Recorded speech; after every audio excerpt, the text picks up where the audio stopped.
Minister, Sadhan Pandey আমাদের consumers affairs minister, Sultan Ahmed আমাদের সাংসদ, রেড্ডি আমাদের DG police Bengal, Alapan secretary principal secretary of the department transport, Arup Roy আমাদের এগ্রিকালচারাল মার্কেটিং সেক্রেটারি, আমার দুই জেলা পরিষদ সভাধিপতি এখানে আছেন, রহিমা এবং শামিমা, এছাড়াও নির্মল মাঝি, ইন্দ্রনীল সেন সহ আরো অনেকে আছেন, এবং আছেন আমার লেবার সেক্রেটারি এবং আমার খুব প্রিয় দেব, যিশু, সোহম ও আবির।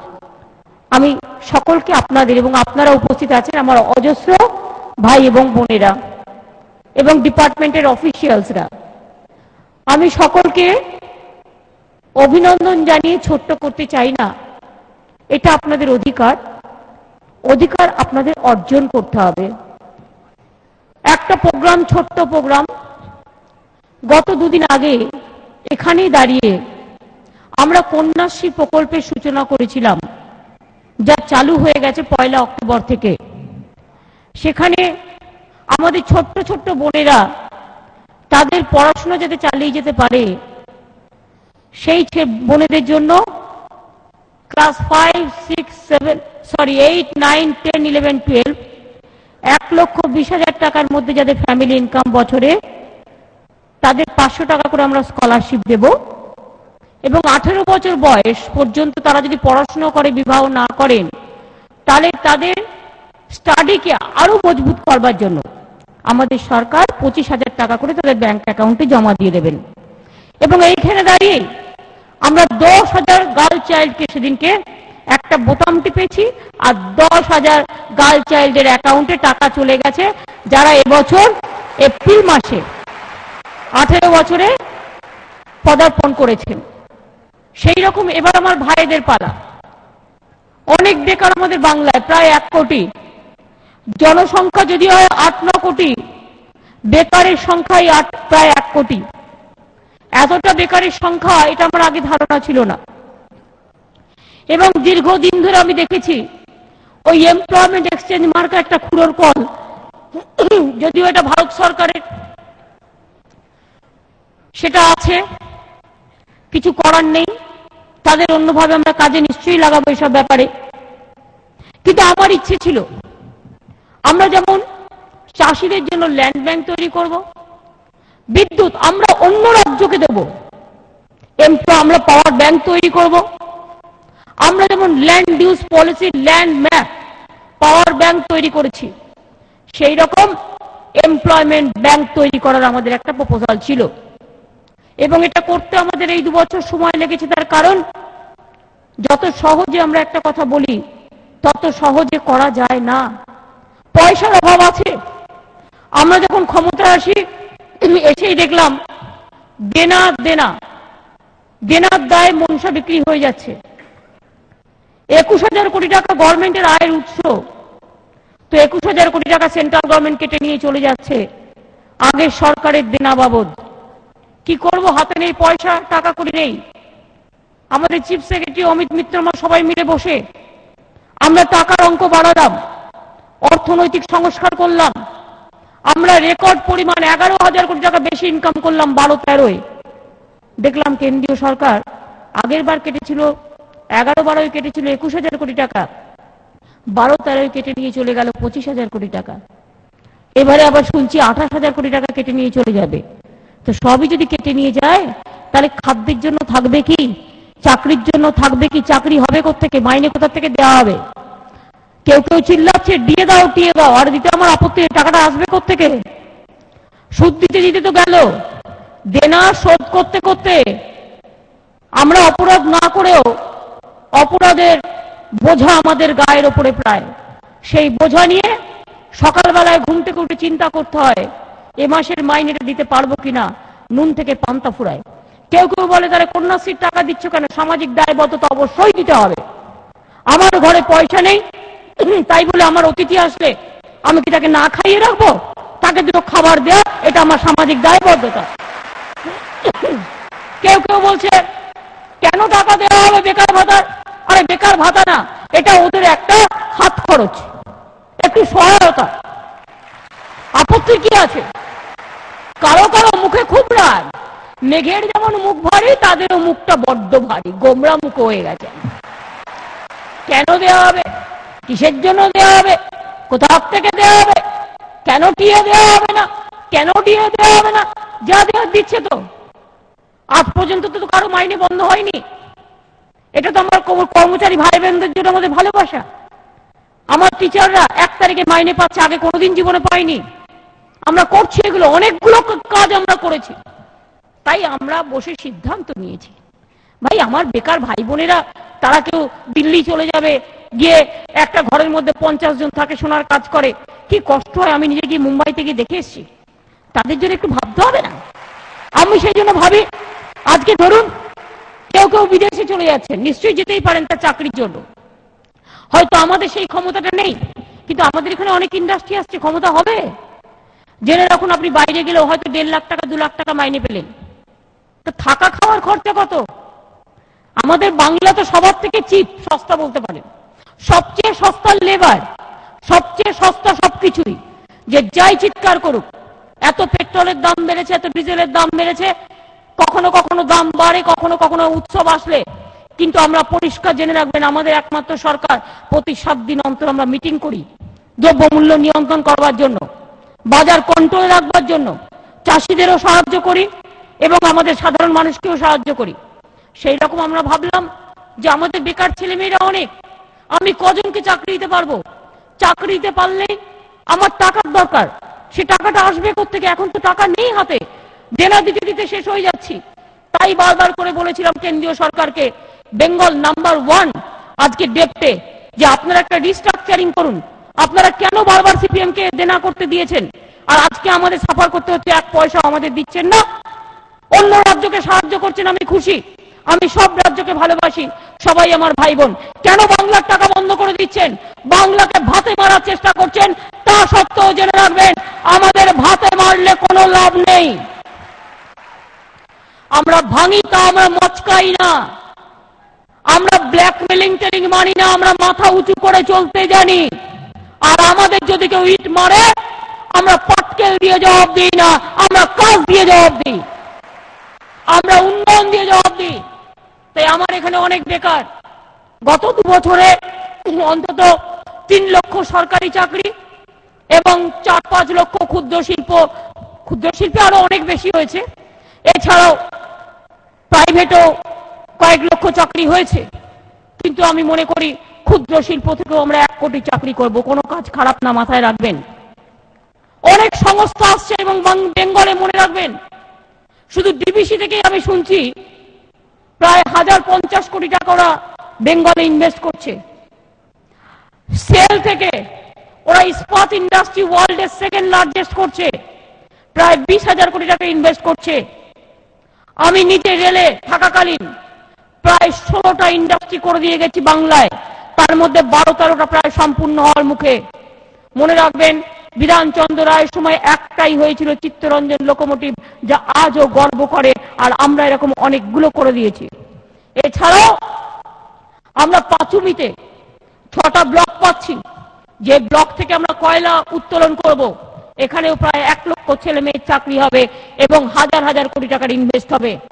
বাংলা, রঘুনাথপুর বলুন, আইটি ইন্ডাস্ট্রি বলুন, কল্যাণী বলুন, উল্টোটা মানে বিধাননগর বলুন, বিভিন্ন জায়গা, কুচবিহার থেকে শুরু করে, বানারহাট থেকে শুরু করে, গাজলডোবা থেকে শুরু করে, সুন্দরবন থেকে শুরু করে, ফিল্ম সিটি থেকে শুরু করে, টেলি একাডেমি থেকে শুরু করে, ইকো ট্যুরিজম পার্ক থেকে শুরু করে, রবি তীর্থ থেকে শুরু করে, নজরুল তীর্থ থেকে শুরু করে, ধনধান্য স্টেডিয়াম থেকে শুরু করে, ওয়ার্ল্ড ট্রেড সেন্টার থেকে শুরু করে, there are so many proposals হচ্ছে, চলছে এবং চলবে। কাজেই এই প্রজেক্টের মধ্যে আমরা মনে করি এমপ্লয়মেন্ট ব্যাংক তৈরি করার 2টো উদ্দেশ্য।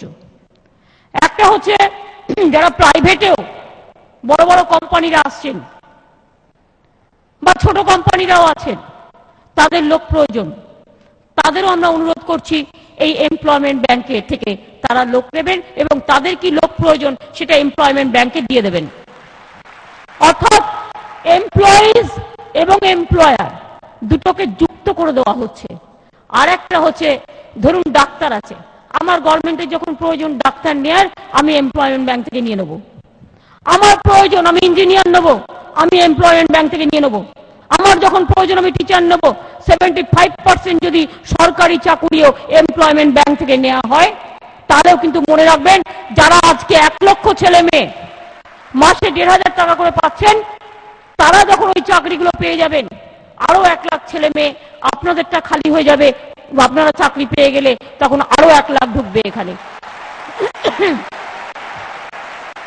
কোনো কাজই খারাপ না, এটা মাথায় রাখবেন। আমি ছোট্টবেলায় গর্ব করে বলি, যখন রাজনীতি করতাম তখন আমি টিউশনি করে কলেজ চালাতাম, কলেজে ইউনিট চালাতাম। আমি ছাত্র রাজনীতি করে আসার লোক। স্ট্রাগল করলে কখনো মনে রাখবেন জীবনে কষ্ট হয় না, স্ট্রাগল করতে জানতে হয় আর কঠিন সমস্যা পার হতে হয়। সমস্যা যদি না থাকে তাহলে সমাধান কথাটা আসবে কোত্থেকে? একটা রাস্তা দিয়ে আপনি যাচ্ছেন, রাস্তাটা কি চিরকাল মসৃণ হয়? জীবনটাও রাস্তার মতো। রাস্তা দিয়ে চলতে গিয়ে দেখবেন কোন রাস্তা দারুণ স্মুথ, কোন রাস্তা মসৃণ, কোন রাস্তায় একটু গর্ত, কোন রাস্তায় একটু এবড়ো খোবড়েও। জীবনটাও তাই, চিরকাল সুখের হয় না, কখনো সুখ কখনো দুঃখ, দুটো নিয়ে আমাদের জীবন। আমি যদি প্রথম জীবনে স্ট্রাগল না করি, আমার মধ্যবর্তী জীবন কি করে সুখের হবে? জীবনের সকালটাই হচ্ছে ছাত্র যৌবন, নবপ্রজন্ম। জীবনের সকালটা ভালো করে তৈরি করুন। সকাল থেকে ঘুম থেকে উঠে খেলবো, দৌড়বো, হাসবো, কাজ করব, কাজ করতে জানবো, কাজ খুঁজে নেব, কাজ খুঁজে নেব। আমাকে কাজ ডাকবে না, আমি কাজকে খুঁজে নেব। এই মানসিকতায় তৈরি হয়ে আমাকে এগোতে হবে। এবং আপনারা পারবেন, পারবেন না বলে কোনো কথা আছে নাকি? নিশ্চয়ই পারবেন। স্বামীজি বলেছিলেন, কি বলেছিলেন? If you have the guts you can conquer everything. Guts রাখুন, কনফিডেন্স রাখুন, নিজেকে বিশ্বাসী রাখুন, হতাশ জীবনে হবেন না। হতাশা আমাদের জীবনের শত্রু। একদিন মন খারাপ হলো, কিসের মন খারাপ? যান রাস্তায় ঘুরুন, মন খারাপ ভালো হয়ে যাবে। ঘরে বসে থাকবেন না ঘর বন্ধ করে। মন খারাপ হলে গান শুনবেন, মন খারাপ হলে রাস্তায় ঘুরে বেড়াবেন, বাচ্চাদের সাথে গল্প করবেন, সবুজ দেখবেন, পাখি দেখবেন, দেখবেন মনটা ভালো হয়ে যাবে। মন খারাপ আমরা নিজেরা করি, কখনো কখনো মনটা আমাদের খারাপ করে দেয়। মনটাকে ভালো রাখতে জানতে হবে। সবসময় একটা কথা মনে রাখবেন, আনন্দ ধারা বহিছে ভুবনে। আনন্দ থাকবে, আনন্দটাকে জয় করতে হবে। তা নাহলে এই গানগুলো কেন এসেছে? প্রাণ ভরিয়ে তৃষা হরিয়ে আরো আরো প্রভু আরো দাও প্রাণ। কেন আমরা এই গানগুলো বলি? যে অন্ধকারের উৎস হতে উৎসরিত আলো, সকল দ্বন্দ্ব বিরোধ মাঝে জাগ্রত যে ভালো, সেই তো তোমার ভালো। আলোকের এই ঝর্ণা ধারায় ধুইয়ে দাও। এগুলো আমরা কেন করি? কেন আমি শুধু দুঃখের কথা বলবো? আমি জানি কখনো কখনো জীবন মৃত্যুর পাশে আমাদের দাঁড়াতে হয়, তখন তো দুঃখ থাকবেই। কিন্তু ছোট্টবেলা থেকে দুঃখের কথা কেন ভাববো? হতাশায় কেন নিজেকে জরাজীর্ণ করব? কোনো দীর্ণতা নয়, কোনো জীর্ণতা নয়। মনে রাখবেন, হতাশা ছাড়ো, জীবন গড়ো। এইটাই যুদ্ধের উদ্দেশ্য হওয়া উচিত। হতাশা ভেঙে এগিয়ে আসুন। আমি বিশ্বাস করি যে 1 লক্ষ ছেলে মেয়ে, এখানে কোনো রেস্ট্রিকশন নেই, যারা এমপ্লয়মেন্ট ব্যাংকে নাম লিখিয়েছেন প্রায় 17 লক্ষের মতো আমি শুনছিলাম। 1 লক্ষ ছেলে মেয়ে ইমিডিয়েট, যারা আজকে থেকেই শুরু হবে, মাসে মাসে 1,500 টাকা করে পাবেন, যতদিন পর্যন্ত তারা কোনো চাকরিতে না ঢুকছেন। এবং আমি মনে করি তারা আগামী বছরের মধ্যে অনেকেই চাকরি পেয়ে যাবেন বিভিন্নভাবে, এবং সেই জায়গাটা খালি হয়ে যাবে। আবার আমার 1 লক্ষ ছাত্র যৌবন নতুন করে নাম ঢোকাবে। কোনো কাজ খারাপ না, এটা মাথায় রাখবেন। কোনো কাজ খারাপ নয়। একটা গ্রুপ ডি সরকারিতে চাকরিতে ঢুকলে কত মাইনে? আমি চিফ সেক্রেটারিকে জিজ্ঞেস করছি, এটা গ্রুপ ডিতে ঢুকলে কত মাইনে? 6,000, 7,000 এই হবে। একটা গ্রুপ সিতে ঢুকলে 10-12 হাজার একটু বেশি হবে। কিন্তু অনেক চাকরি আছে আপনি ঘরে বসে তৈরি করতে পারেন একটা ইনস্টিটিউশন, একটা শিল্প গড়বেন। আপনি 1 লক্ষ ছেলে মেয়ের চাকরি দেবেন এবং নিজে 1 লক্ষ নয় 10 লক্ষ টাকা করে ইনকাম করবেন। সেই ইনকামের দিকে যেতে হবে। মনে রাখবেন, আমি এরকম অনেক পরিবারকে জানি, আমার পাড়ায় দুটো ছোট্ট তেলে ভাজার দোকান আছে। এগুলো এক্সাম্পল। সেই দুটো তেলে ভাজার দোকান একটু একটু এইটুকু করে জায়গা হবে, জানেন, তারা বড় বড় 3 তলা করে বাড়ি তৈরি করেছে। আমি জানি দামি দামি নামি দামি ব্র্যান্ড, যাদের জীবনে কিচ্ছু ছিল না কিন্তু নিজেরা তো। আমরা ট্রেনিং দিচ্ছি, আমরা ট্রেনিং দেবো, সেলফ হেল্প গ্রুপে টাকা দেবো, আমরা নিজে পায়ে দাঁড়াতে টাকা দেবো, আমরা ক্ষুদ্র শিল্পে বিশ্ব বাংলা ব্র্যান্ড তৈরি করেছি, আমরা বাংলায় প্রায় 231টা মার্কেটিং সেন্টার করব, যেখানে বেকার ছেলে মেয়েদের দোকান দেব। নানাভাবে আমরা 50,000 ছেলে মেয়েকে ট্রেনিং দিয়ে বছরে সংখ্যালঘু থেকে শুরু করে আরো অন্য ক্যাটাগরি যারা আছেন তাদের আমরা ক্লিয়ার করে দেবো। ভাববেন না। সুতরাং 5,000 টাকা দৌড়াবেন না, তার থেকে অনেক বেশি পেতে পারেন। যে চাকরি পাবেন মনে রাখবেন, পায়ের লক্ষ্মীকে কখনো পায়ে ফেলতে নেই, আর বাড়া ভাতকে কখনো অস্বীকার করতে নেই। যখন মা বেড়ে দেয় দুটো বুঝে দিয়ে যাবেন, দেখবেন সব হয়ে যাবে। লক্ষ্মীর ভান্ডার তো আপনার হৃদয়ে আছে, আপনার ঘরে আছে, আর বাংলার লক্ষ্মীর ছড়া এ তো ঘরে ঘরে আছে, ধানের ছড়া। সবাই ভালো থাকবেন। পুজোর আগে এইটুকু ছোট্ট একটা কাজ করতে পারলাম, এই স্যাটিসফ্যাকশন কি? আপনাদের জীবন ভালো হোক, সুন্দর হোক, এবং আমার all the best to all of you. এগিয়ে চলুন, আমরা চলি সমুখ পানে, কে আমাদের বাঁধবে? রইল যারা পেছু টানে, কাঁদবে। আমরা আবার বলি, আমাদের শপথের প্রদীপ্ত শিখা জ্বলবেই জ্বলবে। আমি আবার বলি, হাত দিয়ে বলো সূর্যের আলো, রুখতে পারে কি কেউ? তাই হতাশ হয়ে রোখা যাবে না আন্দোলনের ঢেউ। হতাশা ভাঙো, জীবন গড়ো, নিজে পায়ে নিজে দাঁড়ো, সমস্ত হতাশা ছাড়ো, জীবন গড়ো। নয়, ক্লান্তি নয়, এগিয়ে যেতে হবে। এগিয়ে যাওয়ার নামই জীবন, এগিয়ে ধর্ম, এগিয়ে যাওয়ার নামই যৌবন। এগিয়ে চলুন, কেউ রুখতে পারবে। আপনাদের সকলকে, পরিবার পরিজন সকলকে শারদীয়ার অভিনন্দন জানাই, সকলকে পুজোর শিউলি শুভেচ্ছা জানাই। যারা আমার সংখ্যালঘু ভাই বোনেরা আছেন তারাও পুজো করেন, শারদীয় অভিনন্দন। তার আবার আসবে তাদের ঈদ, আগামী ঈদ মোবারক জানিয়ে গেলাম। খুব ভালো থাকবেন, অনেক ধন্যবাদ, নমস্কার, জয় হিন্দ, বন্দে মাতরম। ইনশাল্লাহ ভালো হোক।